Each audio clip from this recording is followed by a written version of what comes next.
Queridas irmãs, queridos irmãos,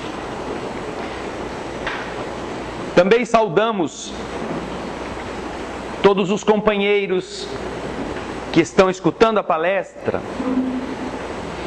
lembrando que a nossa instituição, nas noites de segunda-feira, tem o Evangelho segundo o Espiritismo, que é lido na sua sequência como fonte de orientação, capítulo a capítulo.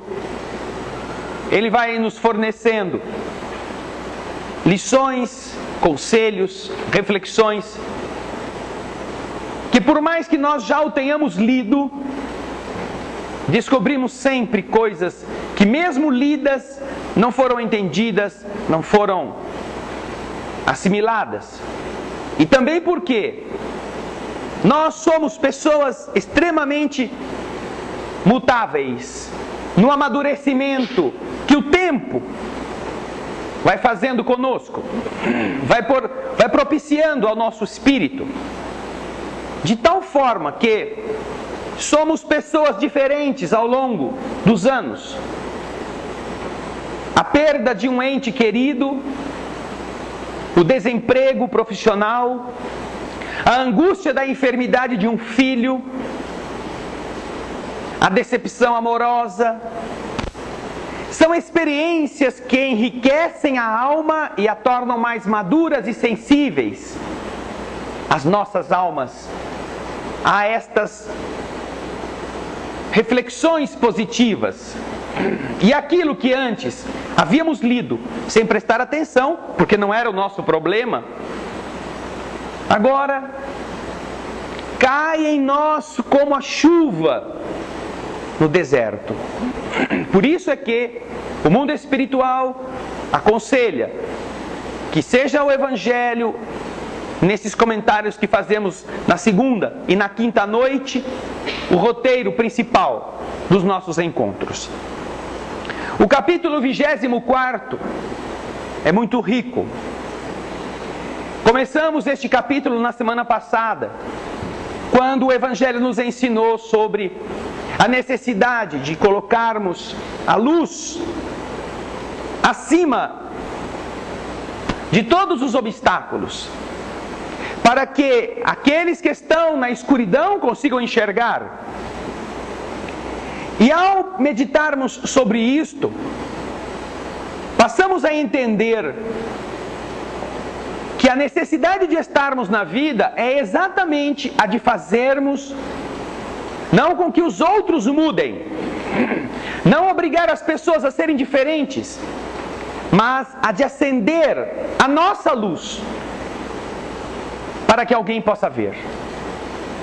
Quando uma luz se acende em uma situação na qual outros enxerguem, estes outros decidirão se quererão continuar na condição obscura ou se estarão animados a ir na direção luminosa que estão visualizando.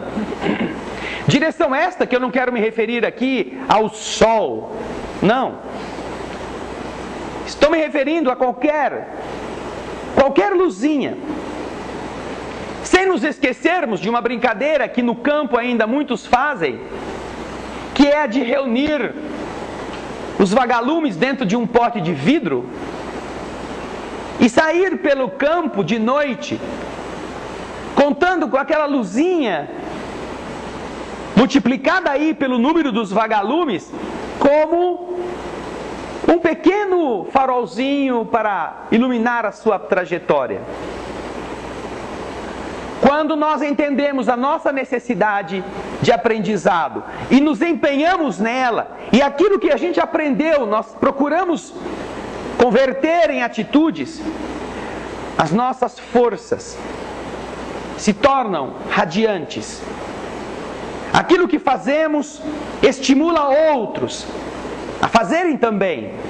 E se nós estamos vivendo em uma terra cujo atraso moral e o momento de transição abrem as portas de vários lugares para a divulgação do que é grotesco, para a exibição do lixo que que parece ser o que mais encanta as pessoas, como lhes dizer, é isso que vocês precisam, lavagem, porque vocês são porcos, vocês são suínos, e suíno gosta de lixo, de comida azeda. Se isso é verdade, como uma forma que estamos observando, de manter as pessoas na condição que os outros imaginam que elas têm, não é este o ensinamento de Jesus. Ao nos concitar, ao nos intimar, ao nos desafiar, a que coloquemos a luz onde ela precisa estar. Porque eu não conheço ninguém que, estando no sofrimento, estando no lodaçal, estando no crime, dele não queira sair. Conheço sim muitos que, estando no lodaçal, no crime, na devassidão, não têm coragem de sair, porque se acham indignos, porque já se acham tão comprometidos com os erros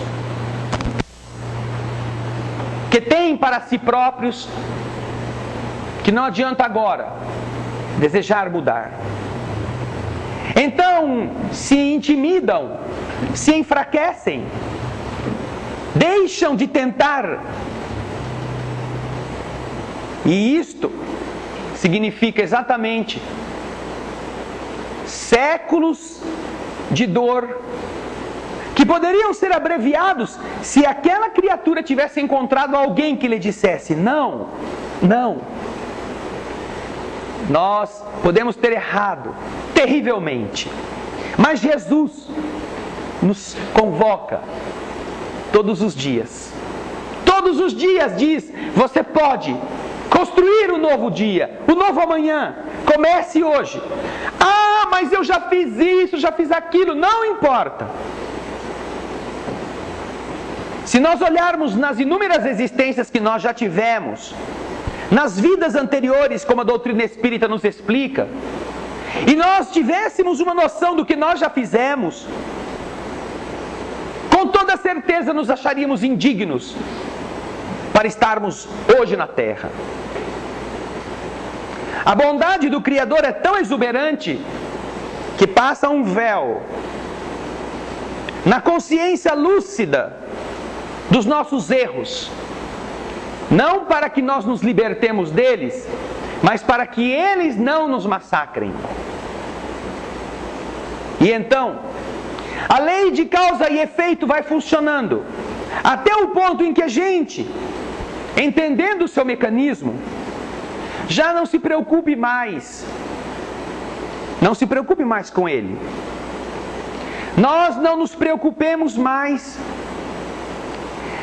que o mal que estamos fazendo, amanhã vai voltar para nós. É melhor, é verdade. É melhor do que fazer o mal irresponsavelmente. É melhor do que vivermos inconsequentemente, sem saber o que vamos fazer, pouco nos preocupando com o resultado dos nossos atos. É melhor que a gente pense: poxa, estou fazendo mal, poxa, amanhã eu vou ter que pagar este mal que eu fiz. Mas este raciocínio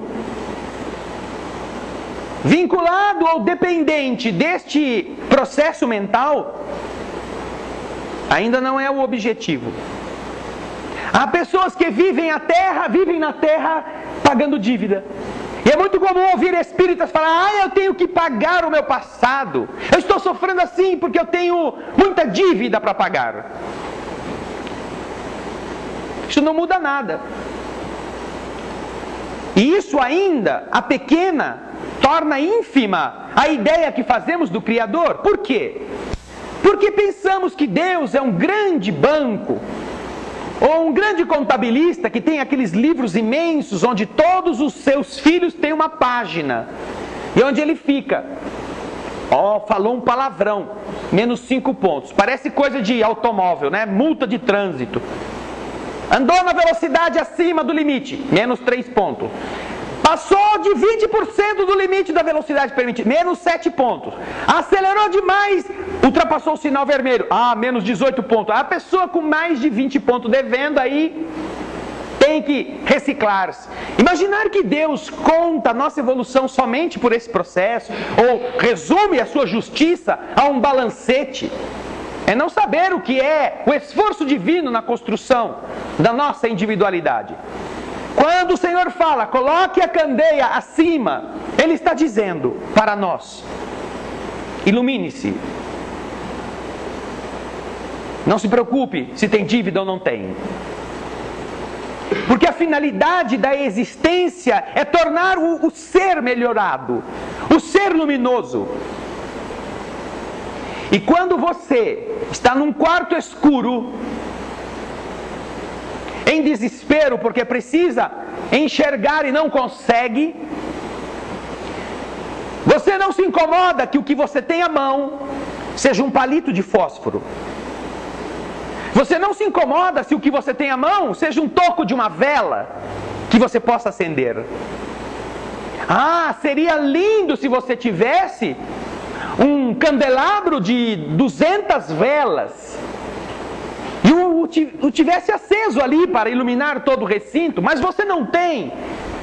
Então você bendiz o palito de fósforo que você riscou e naquele instante pôde ver o que estava acontecendo à sua volta. A luz, não importa se proveniente de uma cabeça de alfinete, como é um palito de fósforo, ou proveniente de um farolete movido a bateria, a luz iluminará sempre e transformará o ambiente à sua volta e ajudará os que não conseguem acender-se a encontrarem-se naquele lugar, a saberem onde estão os perigos e a perceberem que, puxa vida, como é bom ter um palito de fósforo. E a doutrina do Cristo e a doutrina espírita, mais do que isto, nos ensina como é bom você ser o palito de fósforo. Ah, colocar a candeia sobre o alqueire, acima dos obstáculos. É a exortação cristã para que nós, ao invés de pagarmos dívida, esqueçamos das dívidas. Não porque elas não existam, mas porque nós tenhamos a certeza de que não é preocupado com as dívidas que Deus está. Como podem estar os agiotas, os que emprestam dinheiro a juro? Como pode estar aqueles que investem seus recursos para obter dividendos? Estes sim estão preocupados com aquilo que o devedor estará lhes devolvendo. Mas Deus não é um investidor a juro, Deus não é um agiota. Ele é o Pai que oferece sempre o que pode. Como vocês fazem com seus filhos. Quantos pais não tiram do bolso, mesmo quando os filhos pedem emprestado, e sabem que o filho precisa daquele dinheiro, e o pai se priva daquele recurso, e o filho diz, um dia eu vou devolver para o senhor, e o pai, tudo bem, mas geralmente o pai não diz, que dia vai ser? Quanto tempo você precisa desse empréstimo? E se você passar da data, você vai me pagar alguma coisa? Quantos pais vão para o cemitério sabendo que o filho nunca vai pagá-lo? E pouco se importando com isso, desde que a felicidade do seu filho possa estar na ordem do dia. Imaginar que Deus é este pai que cobra os centavos é apequená-lo. E é não entender o que Jesus ensina quando nos fala. Esforcem-se, iluminem-se. Não uma iluminação teórica, uma iluminação intelectual, uma iluminação de balão, mas algo que corresponda a esse Deus em você. Todas as exortações de Jesus no Evangelho têm a finalidade de nós eclodirmos o Deus que há em nós. Fomos feitos à sua imagem e semelhança. Mas não porque Deus é gordinho, baixinho, careca, ou porque Ele seja alto, musculoso e tatuado, ou porque Ele seja lindão de cabelo comprido, loiro, de olho azul. Não é Deus feito à nossa imagem e semelhança. Nós é que o somos. E obviamente, não pode ser na matéria, naquilo que é transitório, naquilo que é mutável, que se pode esperar que a divindade se espelhe, ou que aquilo espelhe a divindade. A essência divina que está em nós, e nós estamos nela, não é a carne. Como fala a própria Escritura poeticamente, é o hálito, o sopro. Depois de pronto o boneco de barro, que o Gênesis apresenta para todos, perfeitamente esculpido, adequado aos objetivos da terra, modelado com o lodo da terra, o seu autor, o escultor do modelo, que até então era um boneco, sopra em suas narinas. E este sopro, este hálito, esta pneuma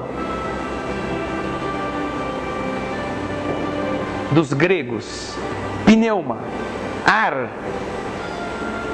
essência, hálito, esta ânima, esta alma, é aí que reside a identidade divina, pedaços do Criador. Cada um de vocês, ânima, força. Então iluminar-se quer dizer que você pode ser um pedaço de Deus na vida dos outros. Não só na vida dos seus filhos, na vida dos seus amigos, na vida das pessoas das quais você espera alguma coisa. Você pode ser o ponto de referência pelo bem que você puder fazer, porque nós não nos imaginamos um Deus fazendo mal. Um Deus atrás de uma escrivaninha com uma caneta na mão, uma calculadora na outra. Não, o André voltou lá com uma dívida X, fez um pouquinho, mas contraiu mais 5x de dívida. Isso daí não deu certo. Está me devendo 5x e meio. Como se Deus medisse as criaturas como as criaturas se medem. Quando o Senhor fala, iluminai-vos, para que a sua luz, a vossa luz, brilhe. Como fala Lúcio no final dos seus romances, repetindo o que fala o Evangelho, brilhe vossa luz. Esta candeia está na terra hoje, cada um de vocês, para que os que não entendem isso encontrem um caminho. E como fazer isso timidamente, tibiamente? Como fazer isso sendo bons só entre os bons? Ou só entre os amigos? Ou só entre aquelas pessoas que comungam dos seus pensamentos? Como ser bom na igreja e ser mal no escritório? Como ser bom com os estranhos e ser impaciente com a família? Como ter paciência para escutar, para ouvir os desabafos das pessoas na rua e não aguentar os seus problemas pessoais? Esta é uma luz que nós temos que desenvolver. E estar na terra hoje é a sagrada oportunidade em que nós esquecemos a escuridão que já fomos. E Deus dá de novo combustível para que a gente se ilumine. Não há nada mais bonito do que entender como Deus faz. Coisa que a doutrina espírita, bem entendida, nos concede. Se a finalidade é a reconstrução do ser, e nós só podemos reconstruir o que somos em contato com aquilo que precisa ser trabalhado no nosso dia a dia. O nosso dia a dia fornece o material. as oportunidades, as chances. E o nosso eu, a nossa vontade, aproveita ou não as oportunidades. Já houve gente, e ainda existe, que diz que a pessoa que matou um outro vai ter que nascer numa outra vida para ser assassinada. Que esta é a lei que Jesus veio ensinar, a lei de Deus. Que se você matou 5, você precisará de 5 vidas, para que em 5 vidas você renasça e alguém te mate. Mas essas pessoas não têm noção do que elas estão imaginando. Elas estão vendo Deus burocrata. Ai, o André matou 5 vezes, 5 pessoas. Vamos nas próximas 5 vidas fazê-lo sofrer o que ele fez sofrer. Juros, assim como o capital emprestado, precisam ser devolvidos através da lágrima. Não pode ser um Deus assim, o que Jesus veio nos ensinar.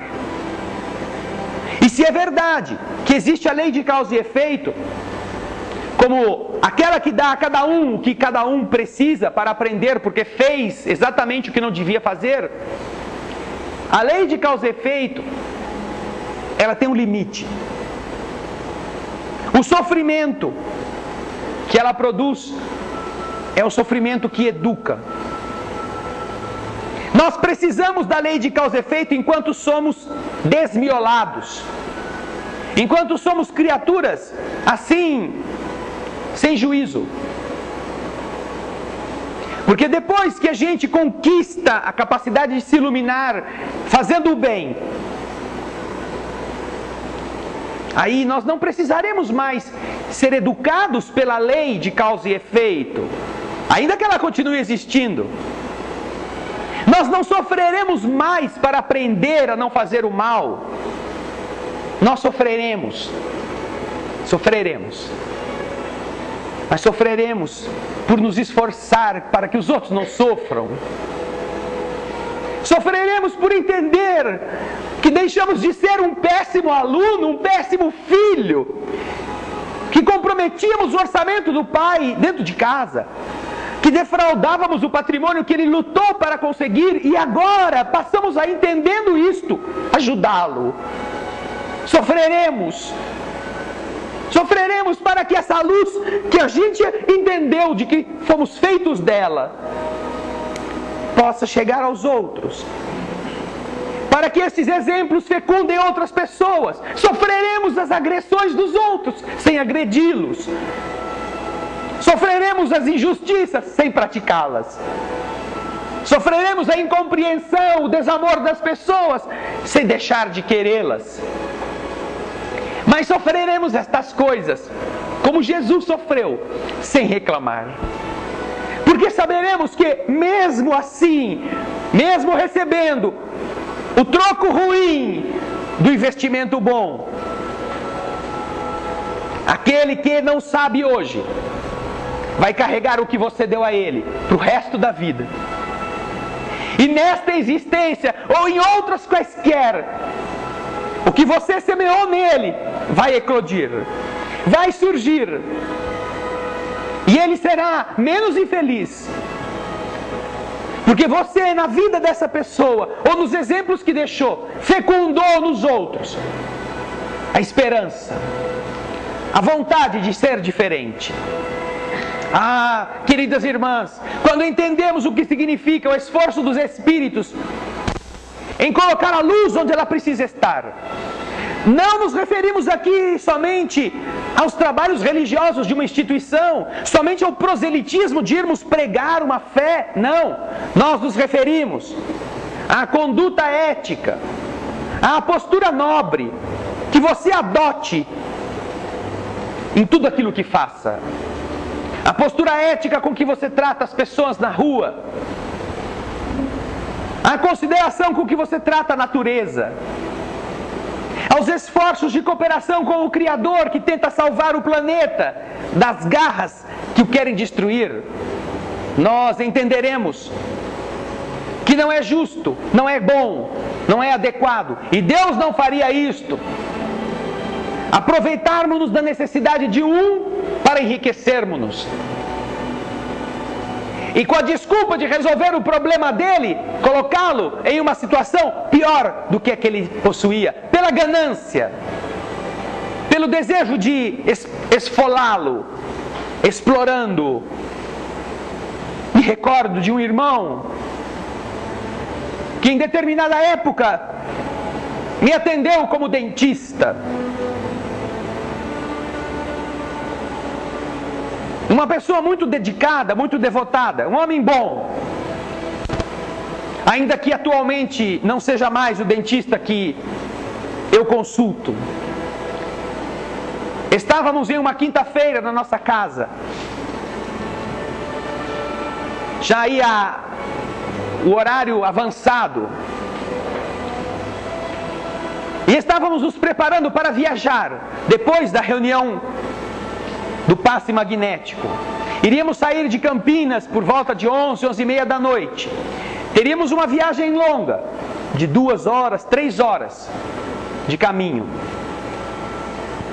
Mas, quando está terminando a reunião, estamos nos preparando para pegar o carro e ir embora, chega um rapaz, um irmão querido, que o Senhor colocou no nosso caminho, para que nós cuidássemos dele. Podemos dizer um filho crescido, que pelas leis da justiça, quis Deus que nós velássemos dele com a ajuda de outros, e do patrimônio que possui, já que é órfão. Chega com dor de dente, 11h30 da noite. Dor de dente. Alguém aqui já teve dor de dente de canal? Levanta a mão. Vocês estão mal de dente, hein? Tá louco? E vocês já notaram que as dores de dente de canal sempre dão em hora ruim, né? Em hora errada. Eu conheço uma pessoa que teve esse problema de canal na lua de mel. Imagina. Na lua de mel teve um problema de canal daqueles desesperantes. Bom, chega ele aqui, 11h30 da noite. Com dor de dente, aquela dor atroz. Saiu da sua casa e foi me procurar, porque ele não tinha aonde encontrar quem o ajudasse. Então, pensei, poxa, temos que cuidar desse moço antes de viajarmos. Não podemos deixá-lo aqui. E não posso pedir para outra pessoa fazer, porque ele é o meu presente. Deus me deu esse moço. Não é problema do outro. Liguei para o meu dentista, aquele daquela época. Doutor, desculpa acordá-lo. Ele já estava dormindo. Mas é que eu tenho um rapaz, e ele já tinha inclusive atendido esse moço nas obturações do dia, normais de cada dia. Ah, eu sei, o fulano, ele está com muita dor de dente. Parece que é um problema de canal.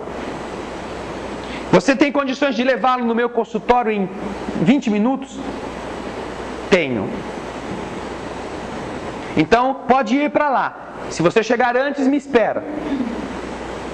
Ele saiu da cama, pôs a roupa, foi para o consultório e eu já estava na porta.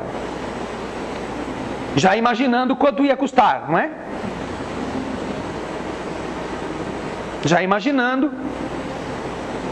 que acordar um dentista às 11h30 da noite, tirá-lo da cama e levá-lo ao consultório para atender uma emergência fosse custar algo um pouco mais salgado do que custaria normalmente uma obturação ou um tratamento de canal, que já não é barato. Entramos, ele pôs o menino lá na cadeira, fez o atendimento de emergência para aliviar a dor. E eu já estava com o talão de cheque ali. Doutor, por favor, o senhor pode dizer quanto custou? Ele falou na época, olha, tratamento de canal assim, custa em média normalmente, sei lá, na época, R$100, R$150, R$200, uma coisa, sei lá, agora isso já faz muitos anos. Falei, eu sei.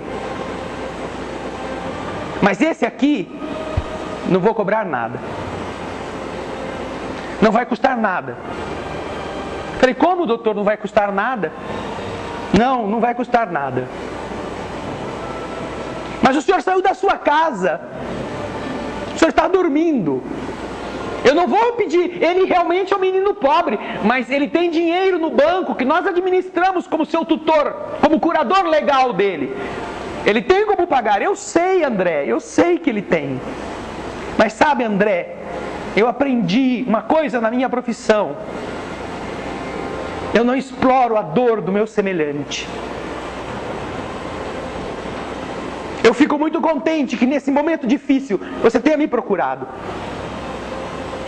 Porque eu sei que em outras horas você vai se lembrar de mim. Mas eu não exploro o meu semelhante nestas horas. Pode ir embora, leve ele para casa. Compre um antibiótico e compre um analgésico para ele tomar. Se porventura, depois da anestesia, a dor continuar. Puxa vida. Praticamente 10 anos se passaram. Ou até um pouco mais. E nós estamos falando dele. Sem que ele saiba. Já não é mais nosso dentista. Há muitos anos que não o encontro. Mas a luz que ele acendeu, a luz que ele iluminou a vida daquele moço e a minha, me marcaram para sempre. Me ensinaram a ver dignidade e decência e a tratar dos que sofrem, não aproveitando e não tirando deles o que eles não tenham, só porque estão sofrendo. E eu tenho certeza que há muitos outros dentistas que fazem a mesma coisa. Que colocaram a inteligência, a luz do saber, a serviço dos que não entendem, dos que não conseguem extrair um dente, daqueles que só sabem fazer cáries, porque isso nós todos sabemos. Acender a luz para que todos encontrem o caminho. Fala Jesus, que é você de verdade, ser filho de Deus, filho da bondade, e tornar essa bondade luminosa para os outros, que vão ouvi-la, vão vê-la, vão senti-la e vão guardá-la. E um dia, vão repeti-la. Um dia, alguém também vai precisar daquele que recebeu a dádiva. E ele vai se lembrar do dia em que a pessoa o atendeu na emergência e o tratou como um ser humano decente. E como aquilo foi fecundo, como aquilo foi luminoso, como aquilo foi nobre. Quem sabe o outro tem amadurecido o suficiente para também fazer a mesma coisa. Ah, que beleza! Quando entendermos a necessidade de colocarmos a luz para que outros possam vê-la, mas não porque isso vai pagar nossas contas, não. Porque se nós que estamos fazendo da nossa vida o nosso amanhã pelos atos de hoje, entendermos como Deus funciona, será muito mais fácil viver cada 24 horas. Nós que nos tornamos cristãos, pelo menos no nome, já nos ocupamos em não fazer o mal. Já nos preocupamos em evitar o sofrimento dos outros. Já nos entendemos com as leis do universo e de tudo que fazemos pensamos, puxa vida, Eu me esforço tanto para não fazer o mal. E agora já estou no caminho que eu só faço o mal sem querer. Só faço o mal sem querer. Se alguma coisa de ruim acontece no meu caminho, fruto das minhas atitudes, eu já posso dizer que é sem querer, eu não queria que aquilo fosse assim. Eu já não faço mais as tramas para que alguém sofra e eu seja feliz. Isso já é um avanço. Mas todo mundo que faz o mal sem querer, que está no estágio de só fazer o mal sem querer, ainda está no estágio de imaginar que Deus está anotando. Bem e mal, bem e mal, bem e mal, bem e mal. Para fazer uma apuração e uma conta. Mas esse não é o estágio final da nossa evolução. Quando nós amadurecermos mais dentro da visão do amor divino e deste Deus que está em nós, nós já não faremos mais o mal sem querer. Nós faremos o bem sem querer.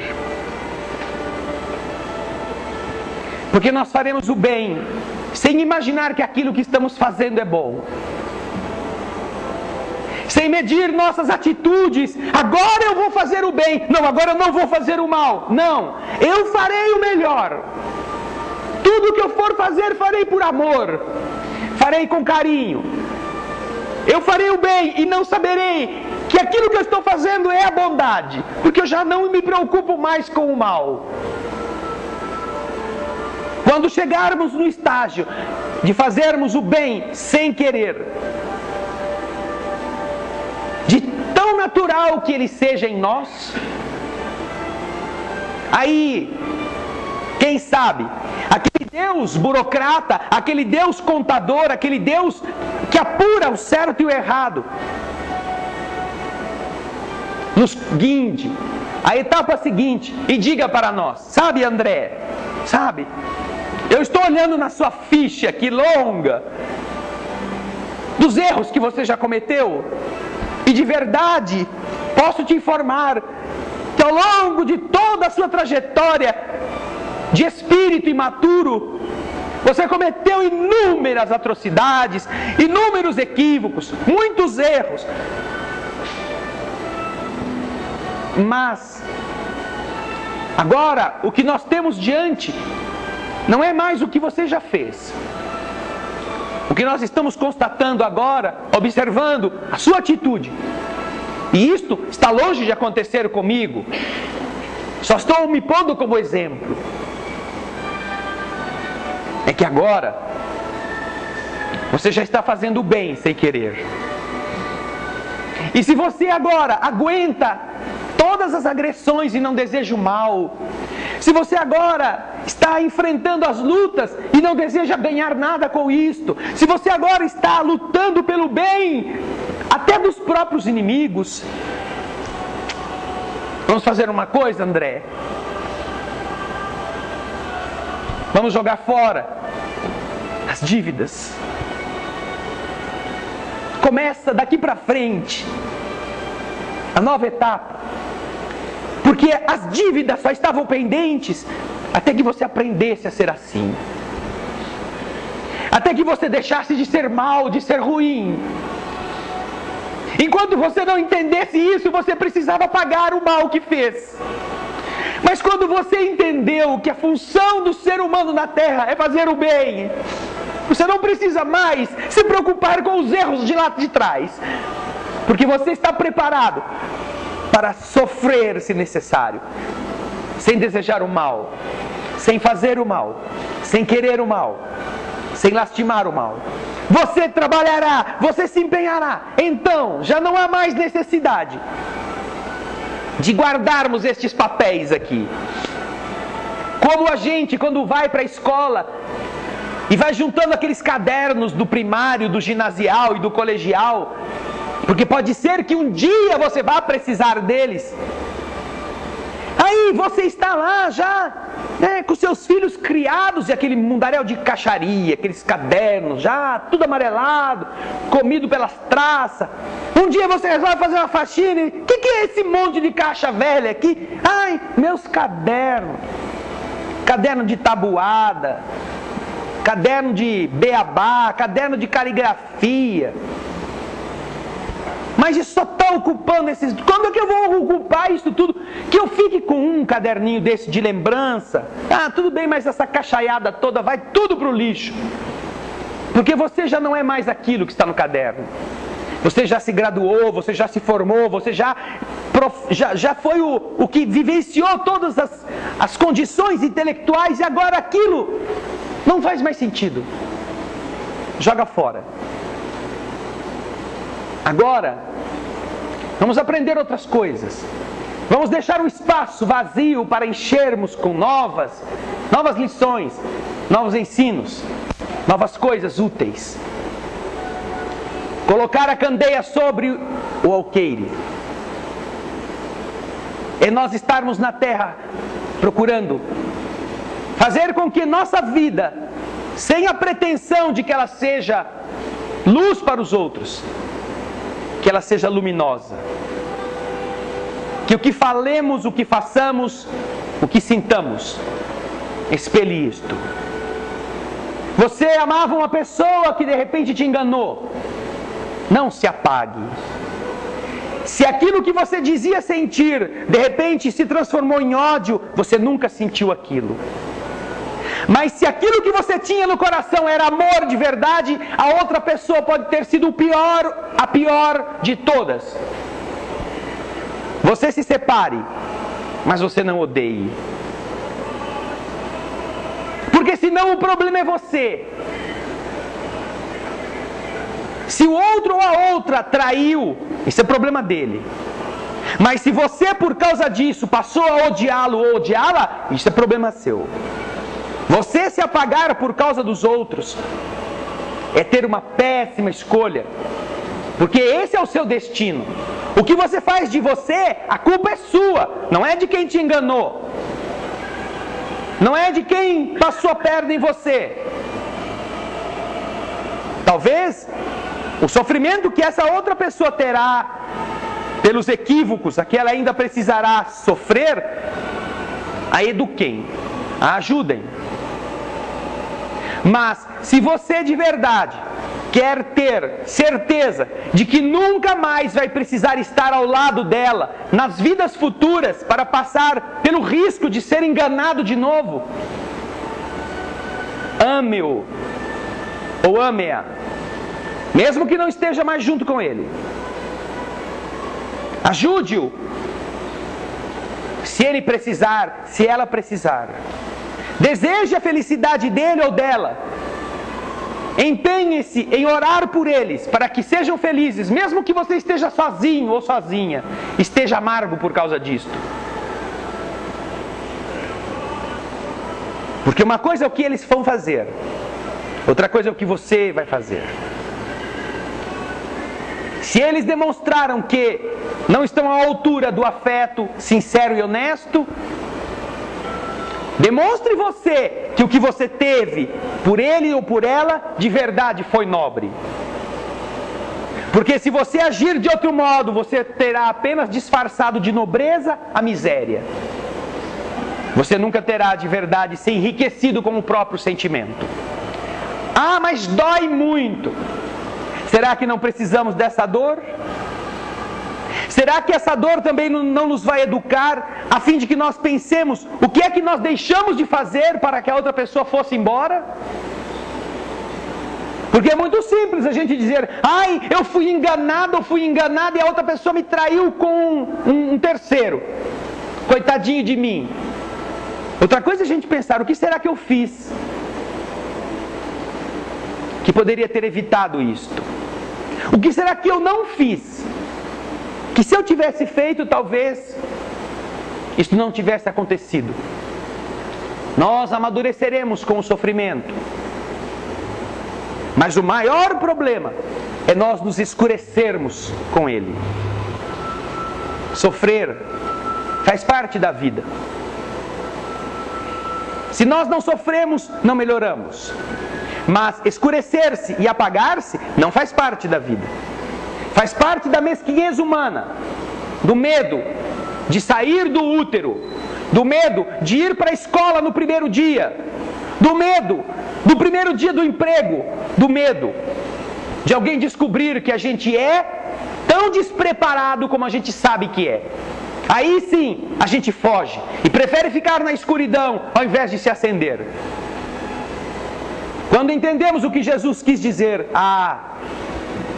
o capítulo 24 nos educa para que nossas vidas, mesmo que sejam apagadas nas atividades singelas da dona de casa, da professora mal paga, do chefe de família desesperado por conseguir emprego, do motorista de ônibus, do empurrador de carrinho de lixo, do faxineiro, não importa onde seja, elas serão luminosas para todos aqueles que estão ao lado, aprendendo com você. Lembre disto: você é a luz.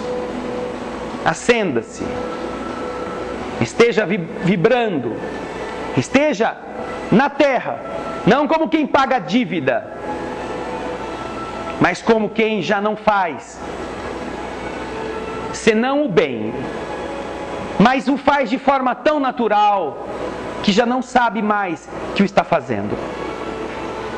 Aí o Deus contador dá lugar ao Deus amor, porque Ele sabe que mesmo que você sofra, você não deixará de fazer o bem, que você já está preparado para enfrentar o mal, sem renegar a sua condição divina.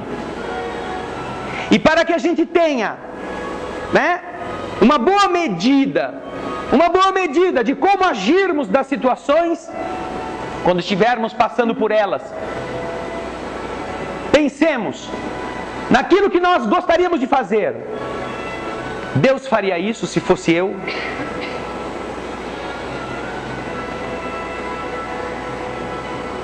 Deus faria o que eu quero fazer? Deus falaria o que eu vou falar? Deus xingaria com estes palavrões que eu estou dizendo? Deus mentiria? Deus faria uma fofoquinha, um fuxico? Deus prejudicaria uma pessoa? Deus cobraria 10 vezes mais por um tratamento de canal, mesmo que ele estivesse garantido que fosse receber? Ou Deus trataria do canal sem cobrar nada do infeliz? Naquele dia, aquele dentista, quase de pijama ainda, ele foi Deus na minha vida. Naquele dia eu encontrei com o Criador, naquela pessoa boa. Imagina como vocês também não poderão ser deuses na vida dos outros. Pensem nisto. Capítulo 24 do Evangelho segundo o Espiritismo. E que esperamos que todos vocês que estão aqui, e todos os irmãos e irmãs queridas, nos escutam e nos veem pela TV Alvorada Espírita, possam também embeberem-se dos ensinamentos do Evangelho, vibrarem diferente e, como as estrelas do céu, lembrarem que quanto mais escura é a noite, mais o brilho delas aparece. Nós continuaremos com este capítulo. Vamos orar. Senhor, que bom mais uma vez unirmos-nos para que, através das vibrações do Teu amor, sentirmos a força que cai sobre nós e se espalha por onde formos. usando-nos como alavancas, alimentando-nos como pontos de apoio, para que as estruturas da vida transformem outras vidas a partir das nossas. Não com a imposição de quem quer converter os outros, com a maneira agressiva daqueles que não respeitam a fé alheia, mas diferentemente, com o aprendizado, com a informação, com a possibilidade do entendimento, que deixa ao indivíduo a liberdade do sentimento e do pensamento, para que ele mesmo observe, ele mesmo medite, e ele mesmo compreenda. Que bom, Senhor, que através da doutrina de amor, que o Teu Evangelho semeou no caminho da humanidade, nós podemos entender que mais do que termos crenças, mais do que fazermos parte de grupos e religiões, nós fomos convocados por Deus para integrarmos o exército do bem, que faz o melhor que pode, sem desprezar os outros, que ampara sempre com os recursos que possua e que cobre a dor alheia, a fome e a pele nua, sem perguntar que crença possuam, quanto tem no bolso, que vantagem vão nos dar. Como você nos ensinou, Jesus, mais do que uma religião de fachada, mais do que um verniz social, nós te agradecemos o entendimento de um cristianismo bom, que vê a todos por igual e que se entregue, como é o teu ideal, para que diminua na terra o mal, convertendo ao bem, sem a violência que o mal costuma usar. Ah, Senhor, como é bom a gente estar unido em oração, que a gente pode sentir na vibração que pulsa em nosso interior e ofertá-la para onde estiver a dor, as mãos luminosas poderem levá-la, ofertá-la aos irmãos que oram conosco em outros países, para que eles também se sintam felizes e que possam, junto agora, cantarem ou meditarem na canção que nós cantaremos, entregando o melhor que nós temos e escutando o que nós vamos dizer.